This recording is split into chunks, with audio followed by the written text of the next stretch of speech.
What's going on, guys? Welcome back to the channel, and for today I wanted to feature yet another one of the characters that I've never been able to complete anything with in Marvel Future Fight. This time around we're going to be featuring Karnak.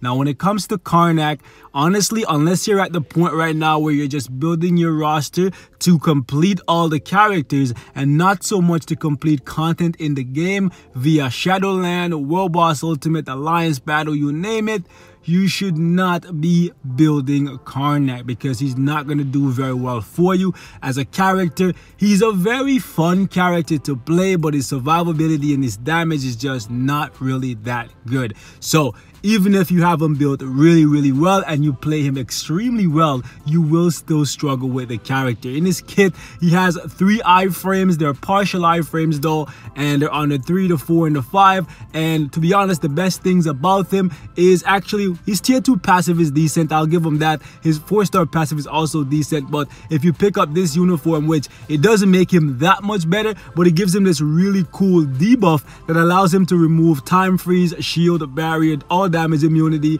and reflect type skills, right? So that's actually a really good thing about this uniform. But even in this uniform, it doesn't change the core thing about the character. It doesn't give him a tremendous amount of survivability, which he desperately needs. Like if he had a guard, he would be so good because he's actually so fun to play and his damage is not terribly low, right? But for today, I was playing around with him and I was actually able to complete something with him for the first time, so I wanted to share that with you guys. Ideally though, you should not be in a rush to build Karnak. That being said, let's actually take a look at the build and then we'll jump into some gameplay. So as you can see right here for the details, I have 130 for attack speed, 46% for critical rate, 184 for critical damage, 48% for ignore defense, and 48% for reduced cooldown duration. As for his gears, I have everything at 20. I don't have any Urus on him, and honestly, I don't see myself giving him any Urus unless he gets a rework or a better uniform, because I don't see his tier 2 passive or Urus doing that much for him. When it comes to his skills, everything is obviously at 6, and he has 2 stuns. He has one on the 5 and another on the 2, and those are going to be the main ways that I play him. I'm going to try to prioritize the 2 and the 5 and try to sprinkle in the 3 and the 4 for those additional iframes, because otherwise you can't really do too much with him. I use the 1 occasionally, but playing Karnak for me is not so much about the skill rotation. It's about positioning the enemy correctly and trying to land the stuns as often as possible, because if you put the enemies close enough together, you can actually stun multiple enemies with the 5th skill, and when you do that, it makes the fight significantly easier, because without the stuns, his iframes are too short to keep him alive consistently. That's what I've found to be the case for me. As for his ISO set, I currently have Power of Angry Hulk, and if you want to, you can go for a healing ISO set or an HP shield if you think that's going to give him more survivability for you. But for me, I wanted more damage, so I opted to go with Power of Angry Hulk instead. However, for the Obelisk, I would definitely tell you guys go with Invincibility always, because you're gonna find that without it, even with a really high damage proc, you're gonna die before you can complete the majority of what you're gonna try to complete with him. But that being said, guys, let's jump into some gameplay.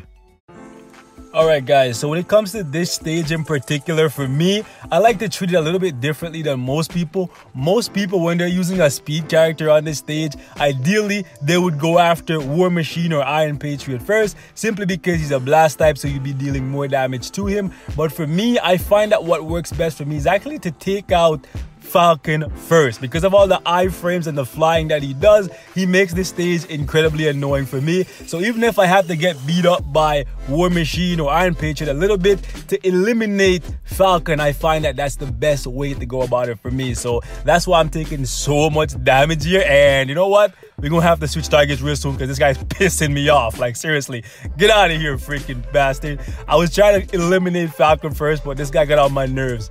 And I should still have this in the bag though, because once I get rid of Falcon, it's a wrap. Okay, I can't take any more hits. Ooh, oh wow. Okay, I literally have no HP left, guys. I literally can't get hit even once, or this is over. So I'm gonna actually have to stop being a scrub here for a second, and we gotta lock this guy down and completely dominate him.